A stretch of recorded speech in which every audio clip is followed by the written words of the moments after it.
Guys, we're going to have a little bit of fun today. Today we've got the Kel-Tec KSG and the UTAS UTS-15. These are two bullpup design shotguns that are kind of taking the market by storm right now. Very popular. Chad and Todd, we're going to have a little bit of fun with these things today. Yeah, I'm looking forward to shooting these. We haven't shot them a lot. We maybe test fired a few rounds through them, figuring them out, making sure how they load and how they feed, and we're going to go through all that and test that out. Should be fun, Paul. You know I'm a bullpup guy, and kind of excited to shoot them. It's my first experience with a bullpup shotgun, so anxious to see what they'll do. See what they've got. On paper, the two most striking differences is that the UTAS holds 2 more rounds than the Kel-Tec, but the Kel-Tec costs $990 to UTAS's $1,250. Big difference. The Kel-Tec was the first to go. Now it had more metal percentage-wise than the UTAS did, so it had a better feel as a shotgun goes. But it had issues very early on. One major inconvenience of the KSG was the fact that the tube selector switch that switched between the left and the right hand side magazine tube was located under the gun, and you had to manually change it in order to switch from left to right. It did not do this automatically. This was noticeable to all of us and definitely not a good feature for a battle shotgun. The cycling issues, which was primarily taking a fresh shell from the magazine tube and putting it into the chamber, was the main issue that we encountered. But the magazine selector switch was probably the most noticeable inconvenience to everybody. Switch it over.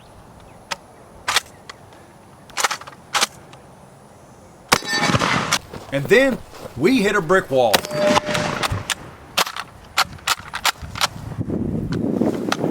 Dead in the water with a battle shotgun. Meanwhile, the bad guys are peppering you. Yeah. It's a neat concept. Just don't think they got it down yet. You just took a shot in the leg. Yeah. Go to your sidearm, Carl. Yeah, I'm reaching for a Glock. Yeah, where's backup?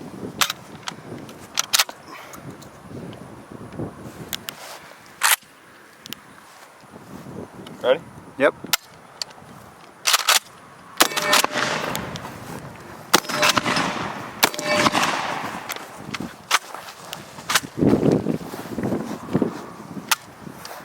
Switch.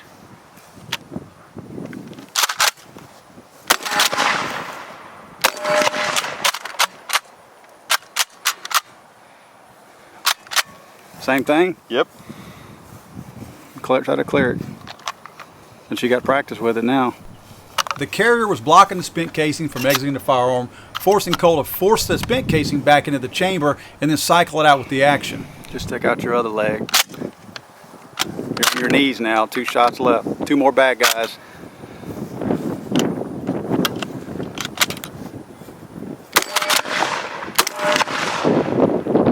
Good news is they're all dead. Bad news is you'll never walk again.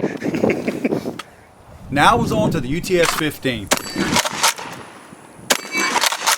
With a higher polymer to metal ratio, the UTAS UTS-15 definitely had a little bit, it's hard to say this, but a cheaper feel to it. But it did what it said it would do. It went bang every time. And it cycled.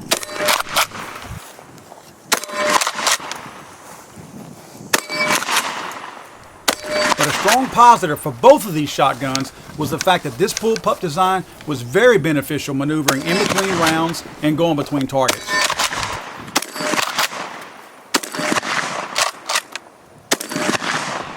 And notice, no manual switching of a magazine tube selector switch.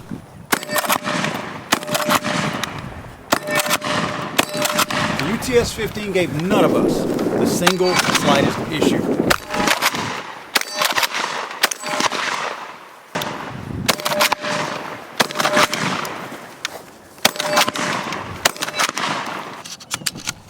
Now, the 2 things most people suggest whenever there's any kind of malfunction with a pump shotgun is that possibly you're either short stroking it or you should have used high brass instead of low brass. To give this thing a fair chance, guys, we're going to run some high brass through it and see if it does any better.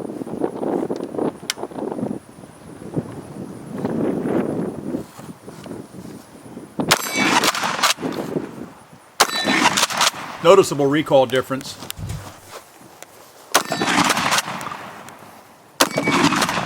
The high brass was clearly a game changer for this KSG.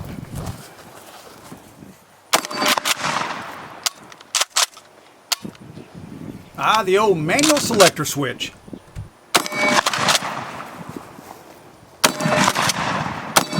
Unless this KSG was just getting broken in, it did seem that the high brass worked a whole lot better than the low brass did. Maybe that was the problem.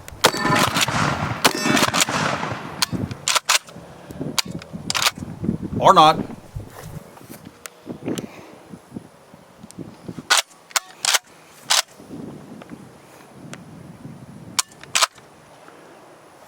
Got one left in there. Yeah.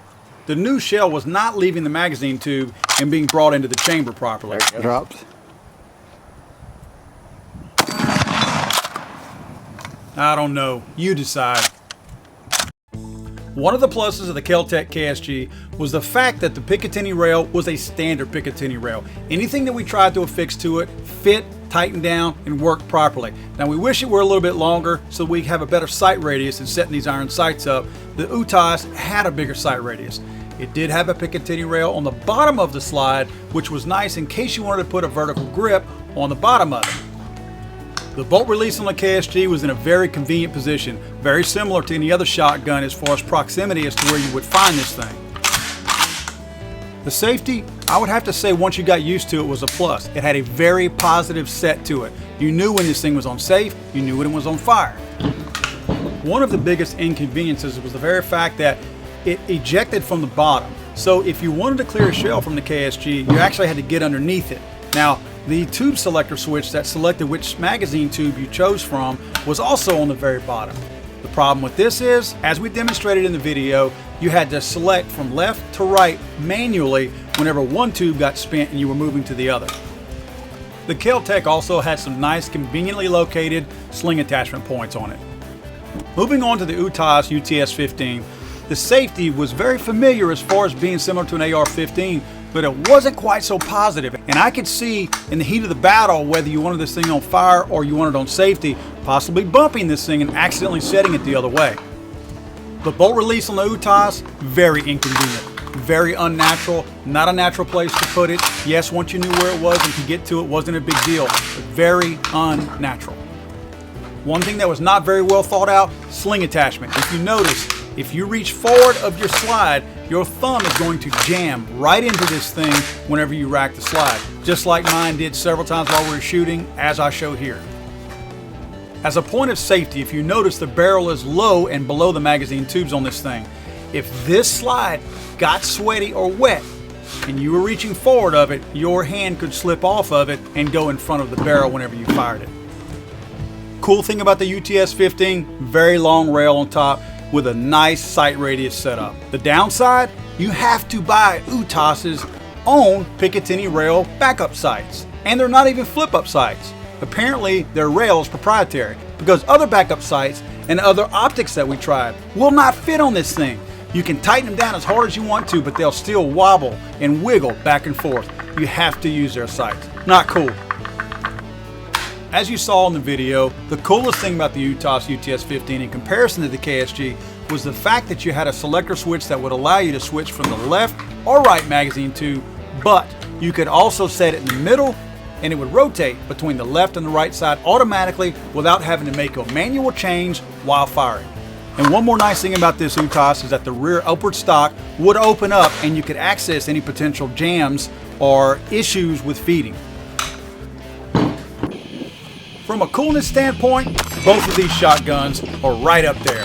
Very cool looking shotguns. From a functionality standpoint, the KSG has a little bit of work to do. The UTAS, it's almost there.